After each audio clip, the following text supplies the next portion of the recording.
ओम श्री गणेशाय नमः। श्री शिव महापुराणे द्वितीयायां रुद्रसंहितायां अथ सप्तविंशोऽध्याय। हिंदी अनुवाद। सनत कुमार जी ने कहा, हे मुनि, इसके बाद शिव जी के और चरित्र को भी प्रेम से सुनो, जिसके सुनने मात्र से शिव भक्ति दृढ़ हो जाती है। देवताओं के लिए कांटे के समान शंखचूड़ नामक दैत्य को जैसे शिव जी ने युद्ध भूमि में त्रिशूल से मारा, शिव जी के उस दिव्य, पवित्र एवं पाप नाशक चरित्र को हे व्यास जी प्रेम से सुनिए। मैं आपको आदर के साथ सुनाता हूँ। ब्रह्मा जी के पुत्र मरीचि, उनके पुत्र कश्यप जी धर्मात्मा, सृष्टिकर्ता तथा ब्रह्मा के आज्ञा पालक थे। दक्ष प्रजापति ने उन्हें अपनी 13 कन्याएं पत्नी के रूप में दी। उनकी अनेक संतानें हुई, जिनकी गणना विस्तार के भय से यहाँ नहीं की जा रही है।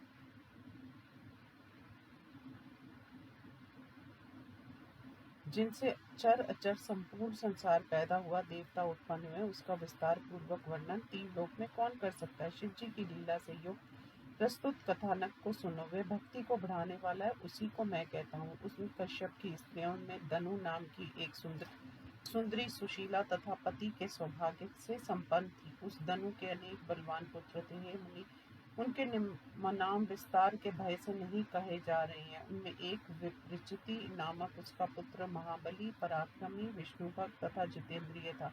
उसे कोई पुत्र नहीं था। वह चिंतित होकर शुक्राचार्य के पास गया। उन्हें गुरु बनाकर और उनसे कृष्ण मंत्र पाकर पुष्कर तीर्थ में आकर 1 लाख वर्ष तक तपस्या की।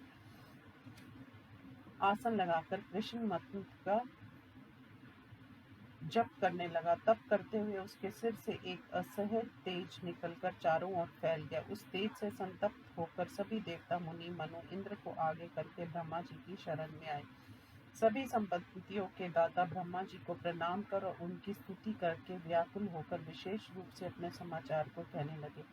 ये सुनकर ब्रह्मा जी भी उनको साथ लेकर वैकुंठ को उसी समाचार को विष्णु जी को सुनाने के लिए गए। वहां जाकर तीनों के स्वामी, सबकी रक्षा करने वाले विष्णु को हाथ जोड़कर विनम्र भाव से प्रणाम करके स्तुति करने लगे। देवताओं ने कहा, हे देव, हम नहीं जानते कि किस दिन से हम इतने संतप्त हो गए, इसमें क्या कारण था।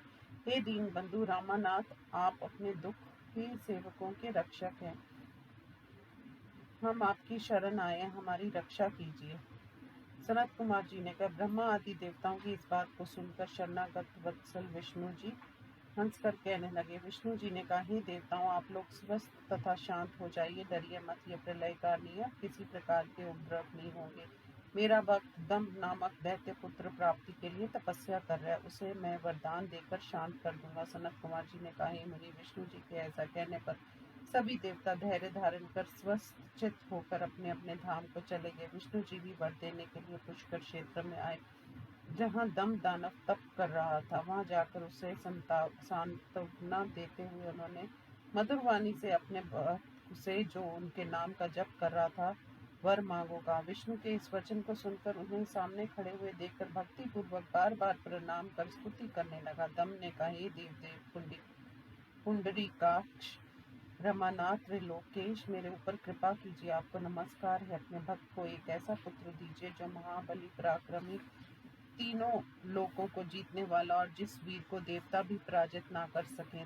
सनत कुमार जी ने कहा, हे मुनि, दानवेंद्र के ऐसा कहने पर विष्णु जी ने उसे कठोर तप करने से रोककर वरदान दिया। फिर वे स्वयं अंतर्ध्यान हो गए। विष्णु जी के चले जाने पर उससे तप वाले तथा पूर्ण मनोरथ वाले दैत्यराज ने उस दिशा की ओर नमस्कार किया और अपने घर को चला गया। थोड़े समय के बाद भाग्यवती, उसकी स्त्री, गर्भवती हुई और वह घर के भीतर तेज से शोभित हुई। हे मुनि, श्री कृष्ण का पार्षद सुदामा नामक गोप, जिसे राधा ने शाप दिया था, वह उसके घर में आया। समय पर उसकी स्त्री ने कांति युक्त पुत्र को जन्म दिया। उसके पिता ने अनेक मुनियों को बुलाकर उसका जात कर्म संस्कार किया। हे नारद, उसके पैदा होने पर बहुत बड़ा उत्सव मनाया गया। शुभ दिन में उसके पिता ने उस बालक का शंखचूड़ नाम रखा। वह अपने पिता के घर में शुक्ल पक्ष के चंद्रमा की भांति बढ़ने लगा। बचपन में ही विद्या पढ़कर वह तेजस्वी हो गया।